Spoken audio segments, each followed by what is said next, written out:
नमस्कार मंडळी, कसे आहात? मजेत ना? मी सौ तृप्ती सगुण माणगावकर आज तुम्हाला दाखवणार आहे सोरकुलातली गोडी डाळ, जी मालवणी लोकांची फेमस डाळ आहे. तर आता त्याला काय काय साहित्य लागतं ते आपण बघूया. ही डाळ आहे.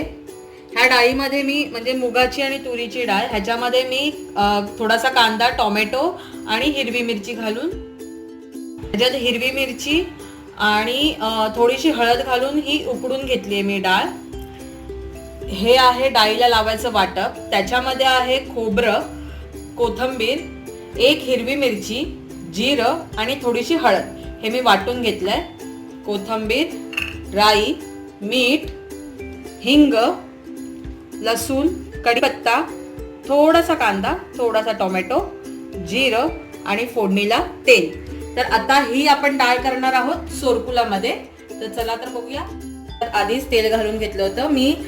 चिकनचा भंगो बनवला होता. त्याच्यामध्ये म्हटलं होतं की मातीचं भांडं डायरेक्टली गॅसवर नाही ठेवायचं, त्याच्यामध्ये तेल घालून मग ते गॅसवर ठेवायचं. तर हे बघा मी तेल घातलंय. आणि मातीचं भांडं कितीही झालं, कितीही तुम्ही केलं तरी ते पटकन गरम होत नाही, म्हणजे शक्यतो गरमच होत नाही. तर आता हे बघा आपलं तेल तापलेलं आहे. तर आता आपण ह्याच्यात घालणार आहोत राई,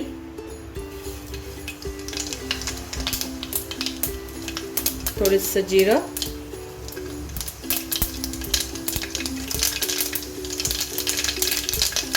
आणि हे छान तडतडलं की आपण त्याच्यात घालणार आहोत ही बारीक कापलेली लसूण,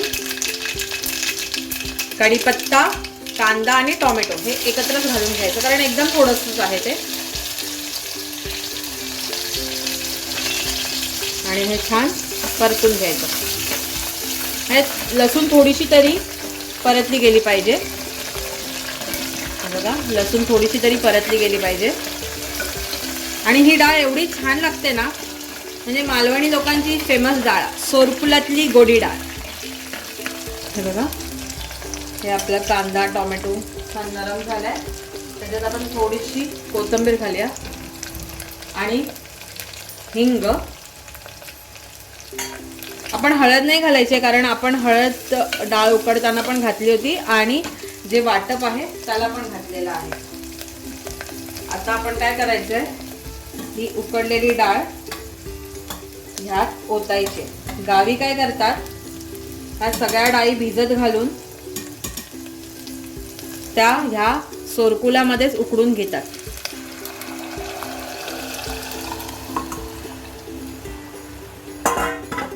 आणि हे छान असं परतून घ्यायचंय. गॅसची फ्लेम माझी स्लो आहे बघा.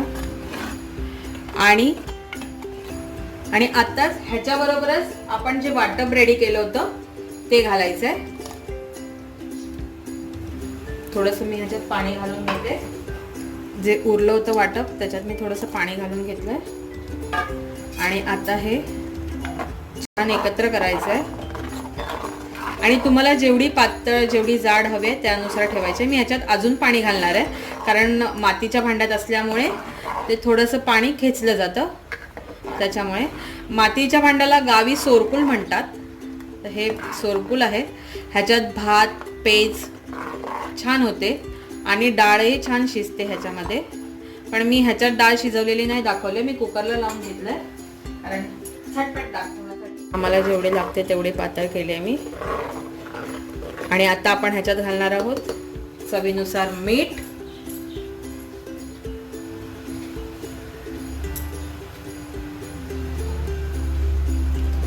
ही डाळ ना जास्त करून गणपतीच्या दिवशी बनवली जाते. गणपती जेव्हा घरी असतात तेव्हा ही डाळ अशी बनवली जाते. आणि त्याच्यात थोडीशी कोथिंबीर. आणि आता आपण हे छान आता ढवळून घेऊया. आणि आता ह्याला एक छानशी उकळी आली की आपली डाळ रेडी आहे. मातीच्या भांड्याचं एक वैशिष्ट्य असं आहे, आता हे बघा मी गॅसची फ्लेम बंद केली आहे तरी ते उकळतंय. त्याच्यामुळे आपण मातीच्या भांड्यात जेव्हा अन्न शिजवणार आहोत, जेव्हा काही पदार्थ बनवणार आहोत, तो 80% शिजवून घ्यायचा.